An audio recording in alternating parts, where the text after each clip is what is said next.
I think at the end of the day, whatever you do, whether it's songwriting or playing music or whatever, it can't be what you think people want to hear. It can't be the whole, I'm gonna write to fit this mold. If you are excited about it, that's gonna come across in whatever you're doing. You got to write and play and do what you emotionally respond to, and what makes you excited about playing music.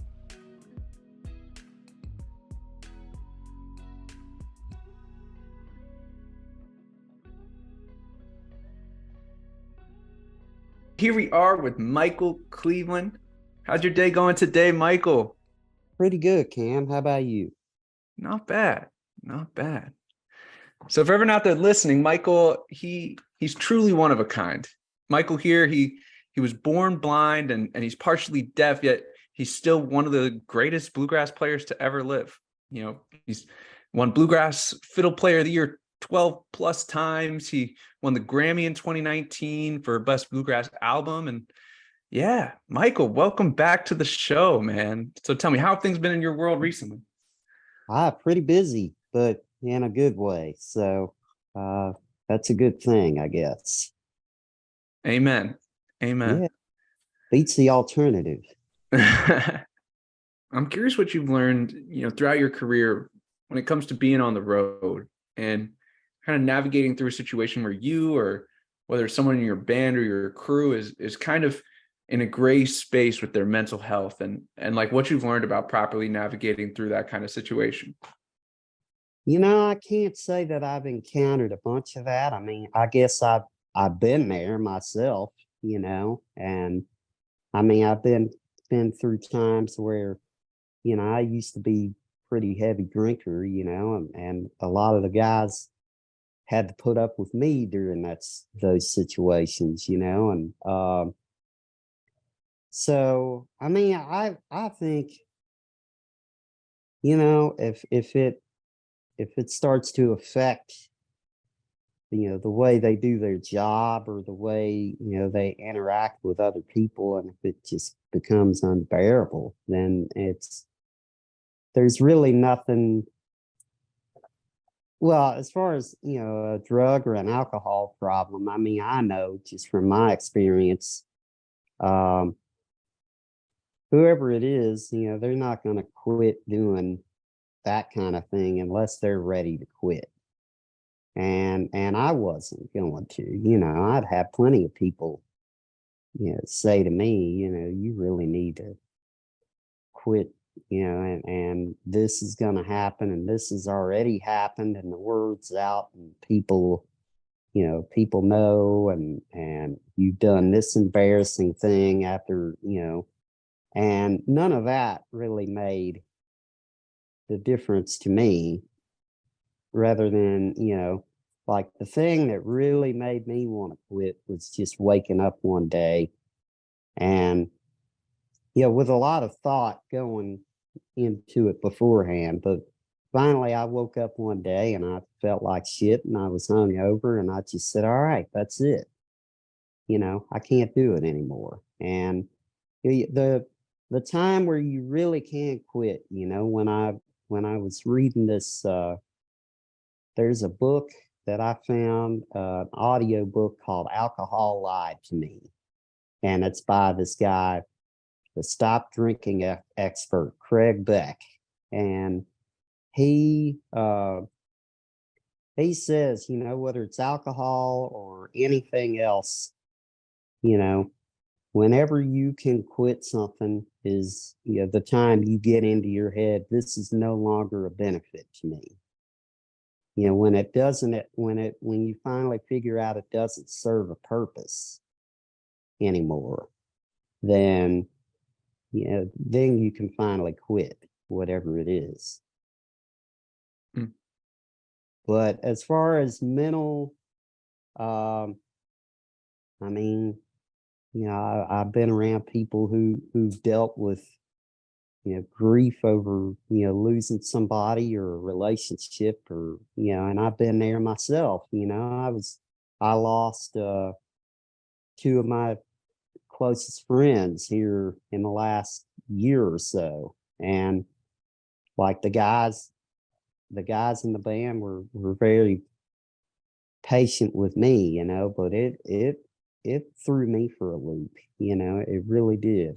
Uh, these were guys that I used to play music with, and around this area in Louisville, Kentucky, Bill Wolf and Eddie Wells. They were two of my closest friends, and we would play music together all the time. And um, people that I've known since I was a kid, they were quite a bit older, and uh, but still, it's hard when you lose somebody like that, and it's hard to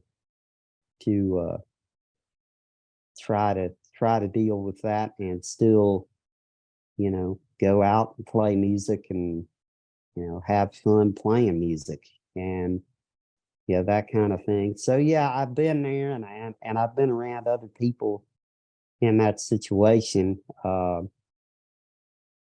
yeah, other than I think the biggest thing that helped me with both the drinking, you know, like when I quit drinking, now the guys in the band, they knew a long time before that I was bad enough that I needed to quit drinking. And so when I did quit, I finally did make the decision, and I said, okay, guys, I just want to let you know I'm not going to drink anymore. And, this is nothing that my dad asked me to do, or this is nothing that somebody else said I should do and that I feel obligated to do. This is what I've decided to do. And, and they all said, okay, well, we just won't drink on the road anymore. And now that right there, because they all like to drink. I mean, we party together. Now I would just, I would keep drinking, and it was my thing. It was almost like a contest to me, you know. But those guys, to say, okay, we just won't drink on the road anymore, and to make that sacrifice for me, meant so much that I knew that I wasn't going to have to be faced with every night after the show, everybody else hanging out in a room partying, and me just being by myself because I quit drinking. Mm. And so that is amazing right there. And I feel so lucky to have guys in my band who thought enough of me and the situation to do that. And it's still that way. We don't drink on the road. Now, if the guys want to, if we're off or whatever, if they, want to have a beer in front of me or whatever, it doesn't bother me. But we don't, we don't drink and party, like we used to. And whatever they do on their off time, it's their business. So, uh, but to have that kind of support, and, the people that the two friends that I lost uh, this past year, all the guys in the band were familiar with, knew those two guys, and yeah, they were very patient during all that. Well, my condolences, Michael, about your friends, and man, what an incredible band. Oh yeah, it's a great band. I mean, uh, two of the guys I've known for years, even before, well, three of them. The bass player, Chris Douglas, and the guitar player and mandolin player, especially Josh Richards and Nathan Livers. We grew up together, the three of us did, and never really dreamed it would work out for them to be in the band. Uh, they were just people who played and went to the local bluegrass shows that my grandparents put on in Henryville, Indiana, and all the other local shows, and we would hang out and play there. And And Chris Douglas, the bass player, I met him 20 years ago when I was playing with Rhonda Vincent. He played with her for a short time. And that's another one, we just kind of hit it off, and I knew immediately, I want to play some more music with this guy if I can. So, and then the banjo player, Josiah Strode, he's been in the band for about 5 years now. And then our sound guy, Elliot Beckley, travels with us wherever we go, and definitely couldn't do it without him. Hi, I'm Katie, producer of Weird Music Podcast. I want to give a big shout out to Voodoo Ranger.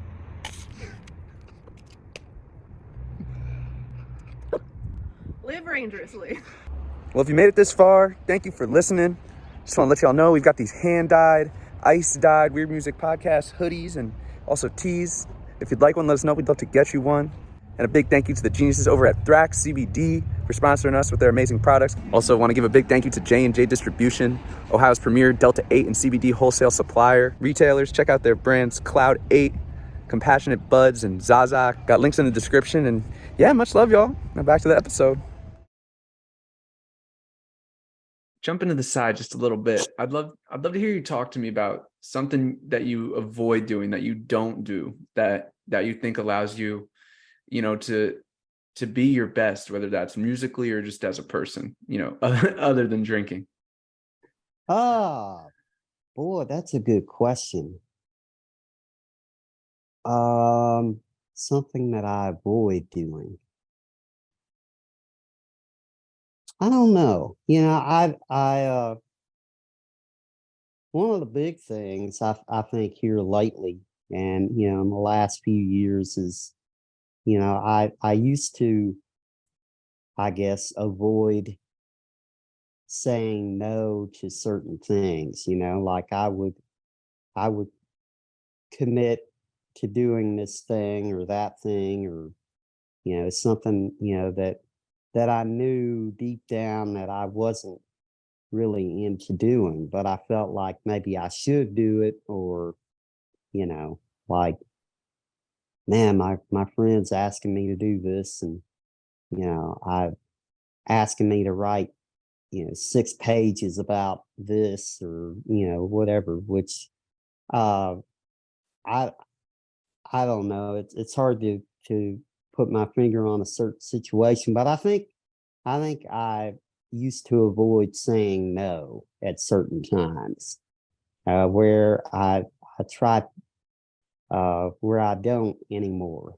If it's something that I know that I'm not gonna be excited about doing, which you have to do enough of that in life. It's not saying that I try to avoid everything that I think I'm not going to be good at, or that I'm afraid of, but at the same time, there's certain things that come up that I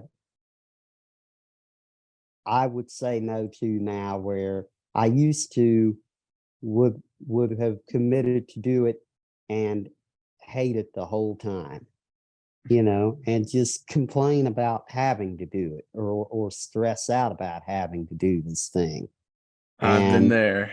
it's hard to say no sometimes. It really is. But once you get to that place where you really can, when you need to every once in a while, I mean, it definitely frees you up from, not only frees you up to be able to do what you want to do, but all that extra stress, of trying to make whatever it is happen, or leading up to it. Like, a lot of the times, if it's something that I've read, whether it's something that I'm obligated to do or not, the leading up to whatever it is way worse than doing the actual thing, Mm-hmm. But For yeah, so sure. I don't know if that was an answer to your question or not, but Definitely. No, I dig it. What would you say has been the thing that's taught you the most and has been the greatest teacher for you in your life? in my life. Oh man. I mean, the one thing that everybody says, and that I firmly believe that if you're gonna do something, whatever it is, you should be for better or worse, all in, you know. And like that's how I was with music. And something that you're passionate about and that you get into, or anything that you want to really be good at is something that you have to just eat, breathe, sleep, everything, like even when I'm not playing music, I'm thinking about music most of the time. And it was that way when I was a little kid. I'd go to bed listening to music. Before or after school, I'd be either playing or listening to music or thinking about, man, I can't wait till the weekend and school's over and I get to go play music. And I think whatever you do, to get to that level, to get to a level, you have to be all in on whatever it is you're doing. And sometimes that's a bad thing. That was the deal with my, drinking and everything else. It's like I, but I'm that kind of person. If I do something, and if I'm in it, I'm in it all the way. Hmm. And I don't think that's a bad thing for the most part. For the most part. Yeah. Yeah. What would you say is the personality trait that you most admire in other people? Oh man. I think just, you know, anybody who's got a great sense of humor, who can laugh and uh laugh at themselves, and but at the same time, I'd say that and you know intensity, like as musicians that have uh this intensity and energy about their playing, whether it's bluegrass music or any kind of music. That's always, what I've responded to much more than what they could play or, how clean they can play or how fast they can play. My favorite musicians are the ones that you can hear their personality come out in what they do. Doc Watson, Jerry Reed, uh, people like that you can hear the person in there, and it's not just a bunch of notes. And so I'd say, uh, having a great sense of humor and then, personality as far as, and energy about whatever it is that you do. I think those two things would be at the top of my list. Mine too. Mine too. Well, Michael, man, this has been awesome. Thank you so much for taking the time and joining me here. Yeah, thanks for having me. Of course, anytime. And if you've listened this far, you've got links in the description to listen to Michael's new music. Keep your eye out for the upcoming album. March 3rd release date. March 3rd. Yeah. March 3rd. So, Michael, what do you think young you would say to you now? That's a very good question. That's interesting. I don't know. I figured you'd be a little bit smarter than what you are now. I figured by the time I got to be 42, 43 years old, I know everything, but I don't know. When I was young me, I thought I already did know everything. Oh yeah, so did I. Once I, was teenager and in my 20s, I really thought I knew everything. And then, it's not till after that you figure out how much you really don't. and I'm still figuring that out. If there's one takeaway or lesson or mantra to be learned from your story, from your life, everything you've been through, everything you're all about, what would you say that would be? I guess perseverance. Everything that I've ever done in my life has just come from me staying after it and not giving up. And, and that comes back, I guess, to what I was saying earlier about, being obsessed with whatever you're doing, but, I just, even today, if I'm working on something at home, if somebody sends me something to play on, I'll sit and play on it over and over and over, for hours, and just drive myself nuts with it, just trying to get every little detail as good as I can possibly get it. And I think that's the common theme in my life, is just not necessarily that I was naturally gifted or, just the best at anything. And, it was the fact that I was willing to do whatever it took to get there.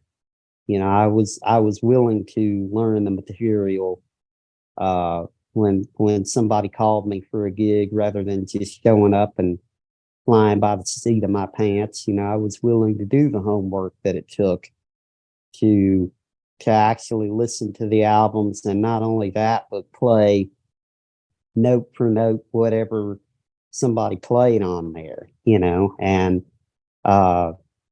like learning how to play, learning to be, take better care of myself, and be in better shape physically. Just all kinds of things, it's not like you figure it out all at once. And, no matter how gifted you are or how talented, it's always just, it's keeping after it every day, and just spending that much, just a little time on it, just chipping away at it. So, Mike, I know you're coming out with an album here in the near future, and I love talking about writing songs. What would you say is the most challenging aspect of songwriting for you? Naming a song. Because most of the stuff I write, I don't write a lot of songs with lyrics. A lot of what I write is instrumental music. So, and it's just kind of always been that way. I do sing a little bit, but I've never really considered myself a lead singer or a lead vocalist.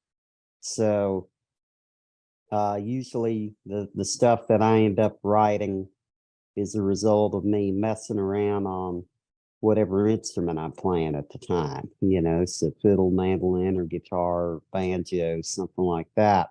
And, if I get into that mode, it's pretty easy for me to come up with something, and, songs or tunes that I'm happy with. But the hardest thing for me is to, after I come up with something like that, is to come up with a name that actually fits the song.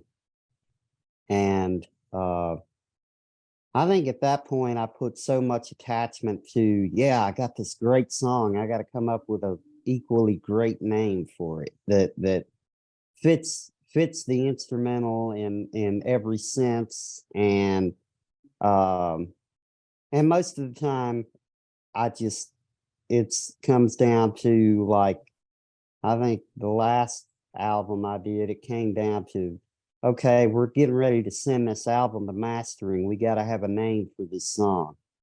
And then I end up just picking a name. And yeah, tell me, how do you name a song? I usually ask other people, what do you think? What do you, what does this song remind you of? And I mean, I I named the song 5 Points on this last album. It's a tune that I've had written for a couple of years and finally recorded. It's on this new album, Love Another Game.